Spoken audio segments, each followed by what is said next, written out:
लेकिन भाई उस एटम बम वो तो अभी भी सवालों के घेरे में ही खड़ा हुआ है। अब कौन सा हाइड्रोजन बम फोड़ने की बात कर रहे हैं आप, प्रियंका गुप्ता?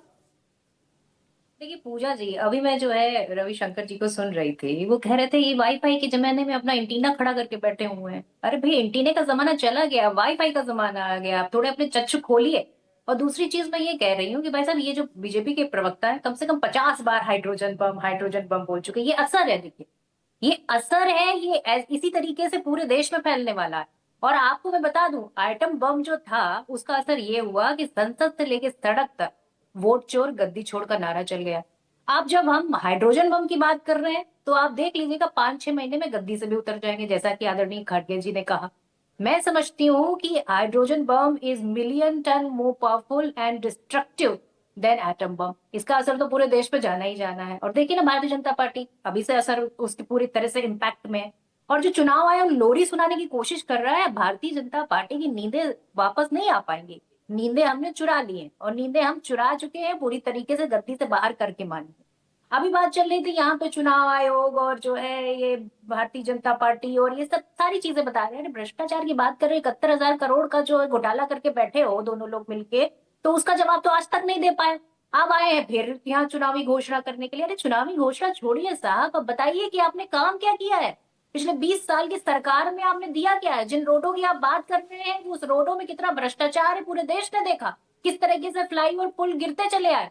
आप बिहार में एक फैक्ट्री नहीं लगा पाए। आप बिहार के लोगों को रोजगार नहीं दे पाए। आप कह रहे हैं हम ट्रेन से बिहार के लोगों को भेजेंगे बाहर नौकरी लेकिन करने के लिए, प्रियंका जी, रोजगार करने सवाल के यही लिए। है ना कि इन मुद्दों की बातें कर कौन रहा है?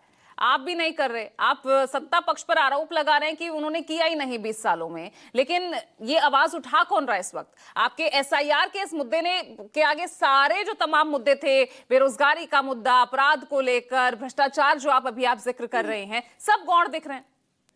अरे नहीं मैडम, आप देखिए कि पूरी तरीके से ये मुद्दे पूरी तरीके से हाईलाइटेड है। और कोई भी ऐसा मुद्दा नहीं है और कोई भी ऐसी प्रेस कॉन्फ्रेंस नहीं है जिसमें ये मुद्दे उठाए नहीं जा रहे हैं कि भारतीय जनता पार्टी और जो वहां पे गठबंधन की, इनकी नीतीश जी की 20 साल से सरकार चल रही है, उसका उसने वहां के लोगों का हश्र क्या बनाया। आज इनको मोहब्बत की दुकान याद आ रही है। अरे राहुल गांधी जी चोरों से मोहब्बत नहीं करते हैं।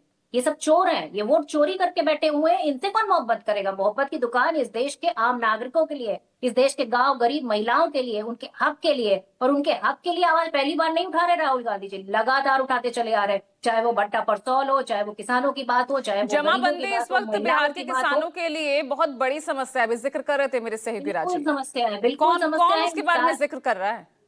अरे पूरी तरीके से हम लोगों ने प्रेस कॉन्फ्रेंस तक की, हम उस मुद्दे को लगातार उठा रहे हैं। और ये मुद्दा यहीं तक सीमित नहीं है, ये सारे आम जनता के जितने गांव गरीब के मुद्दे हैं वो कांग्रेस पार्टी उठाएगी और इनको पूरी तरीके से एक्सपोज करेगी।